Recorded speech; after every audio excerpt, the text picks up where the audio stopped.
Why'd you do that, huh? You're so stupid, Rose. Why did you do that? Why? The Titanic has offered an unprecedented insight into the ship's final moments, a detailed three-dimensional reconstruction of the wreck. Real lives, real decisions, and real heroism. Goodbye, I miss you! Goodbye! I'm gonna never forget you! Reveals engineers worked to keep the lights on even as the vessel sank. Close your eyes for a moment and imagine you're watching the most famous movie of all time. Leonardo DiCaprio's charming smile lights up the screen as he wins a poker game and changes his life forever. Kate Winslet's elegant face shows both sadness and hope as she contemplates her future. But here's something that might completely blow your mind. Almost every single character you fell in love with in that movie was based on a real person who actually lived and breathed and walked on that magnificent ship. Some of these real people looked exactly like the Hollywood stars who played them, while others looked completely different. Today, we're going on an incredible journey to discover the true faces behind the most beloved movie characters of all time, and I promise you, some of these revelations will absolutely shock you. When James Cameron decided to make Titanic, he didn't just create a love story out of thin air. He studied thousands of photographs, read countless survivor accounts, and dug deep into the personal stories of the people who were actually on that ship. Every character, every scene, and every emotion was carefully crafted to honor the memory of real human beings who experienced the most terrifying night in maritime history. But movies aren't documentaries, and sometimes Hollywood has to make changes to tell a better story. The question is, how close did they get to reality? Let's start with the character that made millions of hearts skip a beat around the world. Jack Dawson, played by Leonardo DiCaprio, captured our imaginations with his carefree spirit, his artistic talent, and his ability to see beauty in the simplest things. But here's the twist that nobody talks about. Jack Dawson wasn't exactly a real person, but he was inspired by someone whose true story is even more amazing than the movie version. The real person who inspired Jack was a 17-year-old boy named Jack Thayer, and let me tell you, his story will give you chills. Unlike the poor wandering artist we see in the movie, Jack Thayer came from one of Philadelphia's wealthiest families. He was tall, handsome, and had everything money could buy. But when I show you his photograph, you'll be amazed at how much he actually looked like a young Leonardo DiCaprio.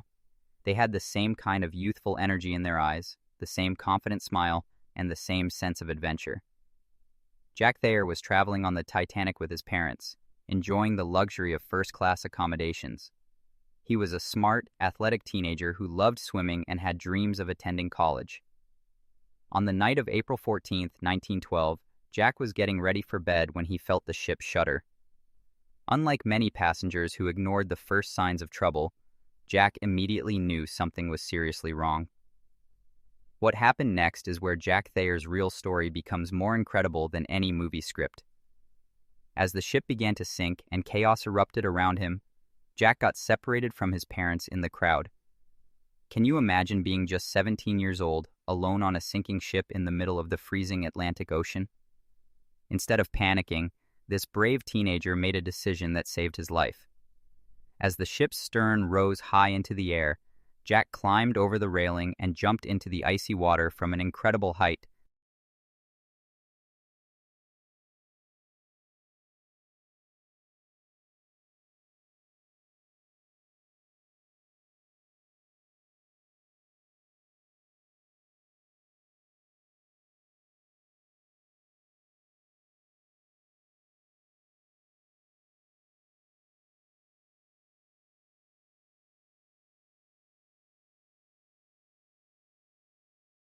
The real Jack Thayer spent hours floating in water so cold it should have killed him in minutes.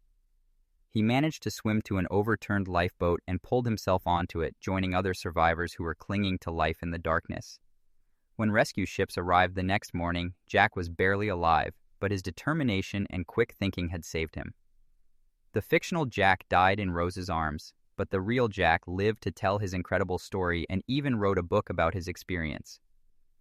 Looking at photographs of the real Jack Thayer and comparing them to Leonardo DiCaprio is truly remarkable. They both had that same boyish charm, that same spark of intelligence in their eyes, and that same kind of smile that made people want to be around them. The main difference was that the real Jack came from wealth and privilege, while the movie Jack represented the dreams and struggles of ordinary people. Now let's talk about Rose, the character who became every woman's hero and every man's dream. Kate Winslet's portrayal of Rose DeWitt Bukater was so powerful that it's easy to forget she was based on several real women who were on the Titanic. The most fascinating of these real women was Helen Candy, an American author and women's rights activist who was quite revolutionary for her time. Helen Candy looked different from Kate Winslet, but she had the same kind of strength and independence that made Rose such a compelling character. Helen was in her 50s when she sailed on the Titanic, making her much older than the movie's Rose, but photographs of her show a woman with intelligent eyes and a determined expression that Kate Winslet captured perfectly in her performance. The real Helen Candy was traveling alone to Europe, which was quite unusual for a woman in 1912. She was a published author who wrote about interior design and travel, and she wasn't afraid to speak her mind about women's rights and social issues. Like Rose in the movie, Helen came from a privileged background but had a rebellious spirit that set her apart from other wealthy women of her time. When the Titanic hit the iceberg, Helen Candy showed the same kind of courage that we see in Rose's character. She remained calm, helped other passengers, and even assisted crew members in getting people into lifeboats. She survived the disaster and later wrote detailed accounts of her experience, including descriptions of the other passengers and the incredible acts of heroism she witnessed that night. Another real woman who inspired Rose's character was Madeline Astor, the 19-year-old wife of the incredibly wealthy John Jacob Astor. Madeline was pregnant and traveling with her much older husband when disaster struck. Photographs of Madeline show a young woman with delicate features and an elegant style that's very similar to how Kate Winslet looked in the movie. Like Rose, Madeline was part of high society, but unlike the fictional character, she was happily married and deeply in love with her husband. Captain Edward Smith, played by Bernard Hill in the movie, is perhaps the character who looked most similar to his real-life counterpart. The real Captain Smith was known as the Millionaire's Captain because wealthy passengers specifically requested him for their voyages. He had a distinguished white beard, kind eyes, and a calm presence that made photographs of the real Captain Smith show a man who looks remarkably similar to Bernard Hill's portrayal. They both had the same authoritative but gentle expression, the same white beard, and the same kind of face that inspired trust and respect. The real Captain Smith had been sailing for over 40 years and was planning to retire after the Titanic's maiden voyage. This was supposed to be his final triumphant journey before ending his legendary career. On the night of the disaster, witnesses described the real Captain Smith as remaining calm and focused on saving as many lives as possible. Just like in the movie, he stayed with his ship until the very end, going down with the Titanic as maritime tradition demanded. His final words were reportedly, "Be British, boys, be British," a call for courage and dignity in the face of certain death. Margaret Molly Brown, played by Kathy Bates, was one of the most colorful characters in the movie, and the real Molly Brown was even more fascinating than her Hollywood portrayal. The real Molly looked quite different from Kathy Bates, though. She was taller and had a different facial structure, but she had the same big personality, the same warm heart, and the same fearless attitude that Kathy Bates brought to the screen. The real Molly Brown came from poverty in Missouri, but became wealthy when her husband struck gold in Colorado. Unlike many people who suddenly became rich, Molly never forgot her humble beginnings and always used her wealth to help others. She was known for speaking her mind, standing up for what she believed in, and not caring what other people thought of her unconventional behavior. On the night of the sinking, the real Molly Brown showed incredible courage and leadership. Just like in the movie, she helped other passengers into lifeboats and took charge when the crew seemed uncertain about what to do. She urged the people in her lifeboat to row back and look for survivors, even though others were afraid the sinking ship would pull them down. After being rescued, she immediately started raising money to help other survivors, earning her the nickname, the Unsinkable Molly Brown. Thomas Andrews, the ship's designer played by Victor Garber, was portrayed with remarkable accuracy in the movie. The real Thomas Andrews looked very similar to Victor Garber, with the same thin face, dark hair, and serious but kind expression. Andrews was from Belfast, Ireland, and had worked his way up in the shipbuilding industry through pure talent and dedication. The real Andrews was just 39 years old when he died on the Titanic, and everyone who knew him described him as one of the kindest, most conscientious people they had ever met. When the ship hit the iceberg, Andrews immediately understood the severity of the situation. Just like in the movie, he spent his final hours helping passengers and crew members, making sure they had life jackets and knew how to get to the lifeboats. Survivors remembered seeing the real Andrews moving through the ship with quiet determination, helping everyone he could even though he knew the ship was doomed. He was last seen in the smoking room, looking at a painting on the wall, exactly as Victor Garber's character was shown in the movie's final scenes.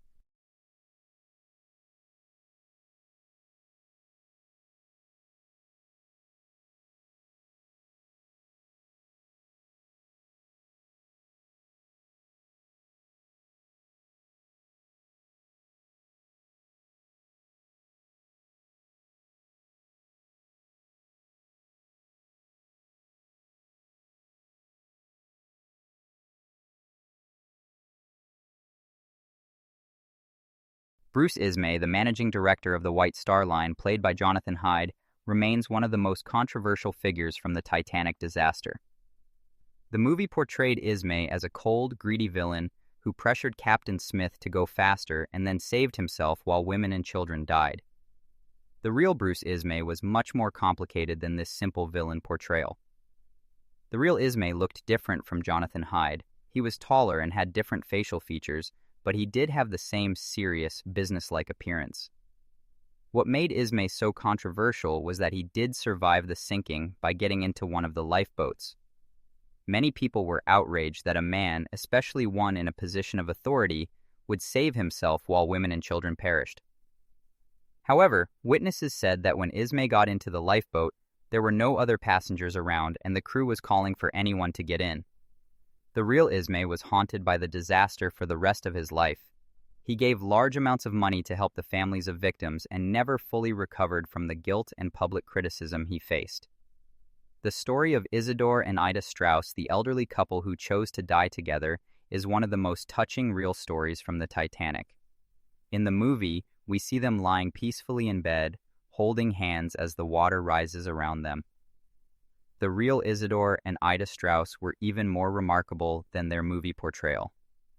Isidore Strauss was the co-owner of Macy's department store in New York, and he and Ida had been happily married for decades. They were both in their 60s and had built a wonderful life together. Photographs of the real couple show two small, elderly people with kind faces and gentle expressions, very similar to how they were portrayed in the movie. When the Titanic started sinking, Ida was offered a place in a lifeboat because women and children were given priority. But when she realized that her husband wouldn't be allowed to come with her, she refused to leave his side. Witnesses heard her say, "We have been living together for many years. Where you go, I go." Their love story was already famous before the Titanic disaster because they were known for never spending a single night apart in all their years of marriage. The ship's band leader, Wallace Hartley, was shown very accurately in the movie. The real Hartley looked remarkably similar to the actor who played him, with the same serious expression and the same dedication to his music. Hartley really did continue playing with his band as the ship sank, trying to keep passengers calm with familiar songs. After the disaster, Hartley's body was recovered with his violin case strapped to his chest, showing how much his music meant to him even in his final moments. The real band members were all young men who could have tried to save themselves, but instead they chose to stay at their posts, using their music to bring comfort to others in their darkest hour.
Frederick Fleet, the lookout who first spotted the iceberg, was portrayed very accurately in the movie. The real Fleet was young and looked quite similar to the actor who played him.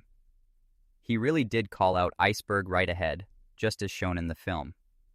Fleet survived the sinking and lived for many more years, but he was always haunted by questions about whether he could have spotted the iceberg sooner. The real passengers in third class, often called steerage, were shown quite authentically in the movie. These were mostly immigrants from Ireland, Sweden, Italy, Lebanon, and many other countries, all hoping for a better life in America. James Cameron was very careful to cast actors who looked like real people from that time period, and many of the third-class passengers in the movie could have been actual immigrants from 1912. The children on the Titanic had some of the most heartbreaking stories. The movie showed several children, and these were based on real children who were on the ship. Some real children survived, like the Navratil boys, whose father had taken them from their mother in France. When their father died in the sinking, the boys were rescued and eventually reunited with their mother. Other children, tragically, were not so fortunate. John Jacob Astor IV, one of the richest men in the world, was portrayed quite accurately in the movie. The real Astor looked similar to the actor who played him, with the same distinguished appearance and wealthy man's bearing. Astor's body was eventually recovered and identified by the initials sewn into his jacket, exactly as mentioned in historical records. The real crew members of the Titanic were shown very accurately in the movie. Most of them were experienced sailors who had worked on ships for years. When disaster struck, the majority of them followed the maritime tradition of putting passengers' safety before their own lives. The real crew members looked very much like the actors in the movie, with their proper uniforms and their serious dedication to duty. Charles Lightoller, the second officer played by Jonathan Phillips, was portrayed with great accuracy. The real Lightoller looked quite similar to the actor and showed the same kind of leadership and courage during the disaster. He survived the sinking and had an incredible life afterward, even using his private yacht to help with the evacuation at Dunkirk during World War II. What's most amazing about comparing the real people to their movie versions is how much James Cameron and his team got right. Sometimes the resemblance was so close it seemed like the actors were channeling the real people's spirits. Other times, the filmmakers had to make changes for dramatic purposes, but they always tried to capture the true personality and character of the real individuals. The real people on the Titanic were often even more interesting and heroic than their movie counterparts. They were ordinary human beings who found themselves in an extraordinary situation and showed us what people are capable of when faced with the ultimate test. Some were wealthy, some were poor, some were famous, and some were completely unknown, but they all had stories worth remembering.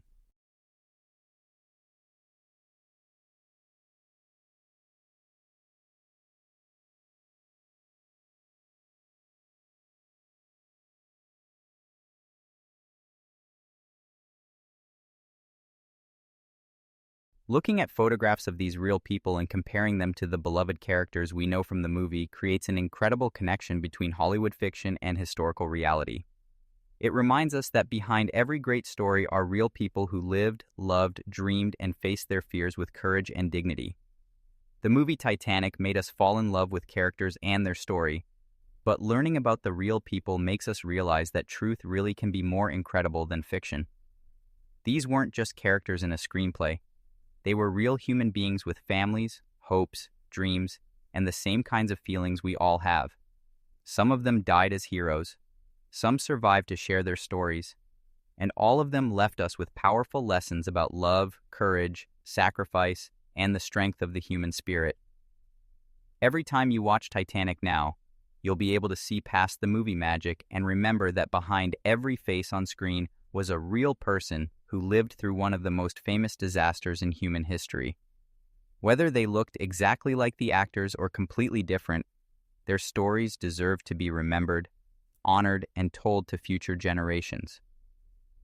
So what did you think about seeing the real faces behind your favorite Titanic characters? Which comparison surprised you the most? Were you amazed by how similar some of the actors looked to the real people, or were you more shocked by the differences? I'd love to hear your thoughts in the comments below. If this journey into history fascinated you as much as it did me, please give this video a thumbs up and share it with anyone who loves the movie Titanic or is curious about real historical stories. Don't forget to subscribe to our channel and hit that notification bell so you never miss our deep dives into the incredible true stories behind your favorite films. Thanks for joining me on this amazing voyage back in time, and I'll see you in the next video where we'll explore more fascinating connections between Hollywood and history